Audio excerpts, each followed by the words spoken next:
નમસ્કાર મિત્રો, દેશ અને દુનિયાના સુપરફાસ્ટ સમાચારમાં તમારું સ્વાગત છે। સૌથી મોટા સમાચાર સામે આવી રહ્યા છે સોમનાથથી। સોમનાથના પ્રભાસ પાટણમાં રખડતા કૂતરાનો આતંક, નગરપાલિકા કાર્યવાહી કેમ નથી કરી રહી તેવો સ્થાનિકોનો આક્રોશ છે। અમૂલ ડેરી નિયામક મંડળની ચૂંટણીનું આયોજન થયું હતું। અમૂલ ડેરી નિયામક મંડળની ચૂંટણીના સમાચાર સામે આવ્યા છે। 97.48% મતદાન સાથે શાંતિપૂર્ણ માહોલમાં પ્રક્રિયા પૂર્ણ થઈ છે। 12 સપ્ટેમ્બરે મતગણતરી થવાની છે।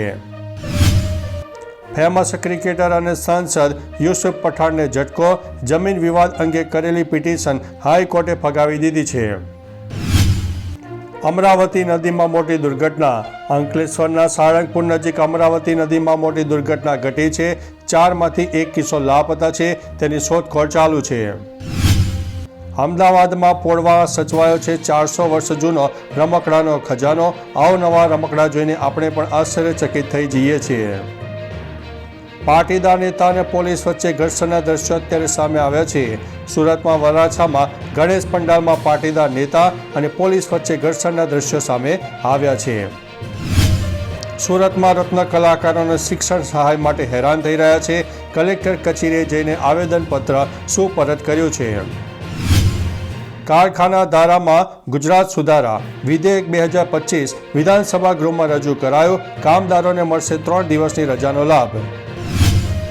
દુષ્કર્મના આરોપીને આજીવન કેદની સજા ફટકારવામાં આવી છે। વાત છે ભાવનગરની। મહુવામાં સગીર બાળકીઓ પર દુષ્કર્મના આરોપીને આજીવન કેદની સજા ફટકારવામાં આવી છે। જૂનાગઢથી મોટા સમાચાર સામે આવ્યા છે। ભવનાથ પ્રેરણાધામમાં કોંગ્રેસના રાષ્ટ્રીય પ્રશિક્ષણ વર્ગની શરૂઆત થઈ છે। આગામી ચૂંટણી માટે રણનીતિ ઘડવામાં આવશે। દાહોદમાં ગરબા રસિકો નવરાત્રિની તૈયારીઓમાં વ્યસ્ત થઈ ગયા છે। 2 મહિના અગાઉથી પ્રેક્ટિસ શરૂ કરી દીધી છે।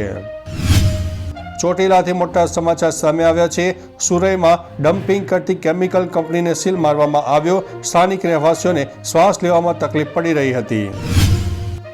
મહેસાણામાં BAPS સ્વામિનારાયણ મંદિર ખાતે છાત્રાલય દિનની ભવ્ય ઉજવણી કરવામાં આવી, જેમાં અનેક વિદ્યાર્થીઓ જોડાયા હતા।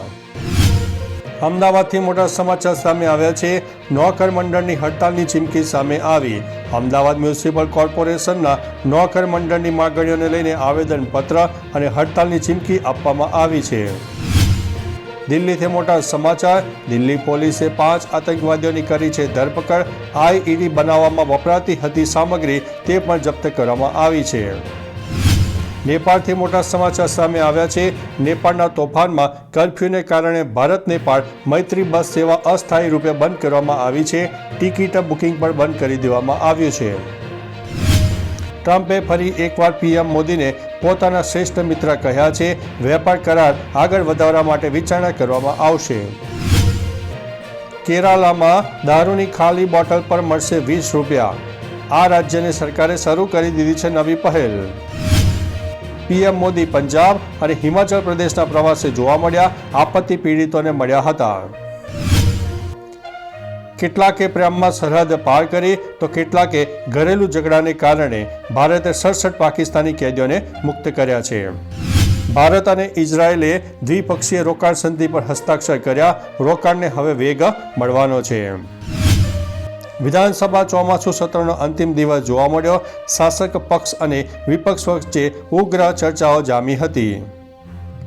વિધાનસભા ગૃહમાં ઓપરેશન સિંદૂર ઉપર મોટી ચર્ચા થઈ તો રાજકોટમાં હેલ્મેટના કાયદાના અમલીકરણ બાબતે વિવાદ પણ જોવા મળ્યો।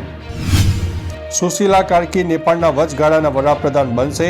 સુપ્રીમ કોર્ટના પૂર્વ ન્યાયાધીશ અને BHUમાં અભ્યાસ કર્યો। કાઠમંડુના મેયર બાલેને તેમને ટેકો આપ્યો છે। નેપાળ બાદ ફ્રાન્સે પણ હવે ભડકે બળી રહ્યું છે।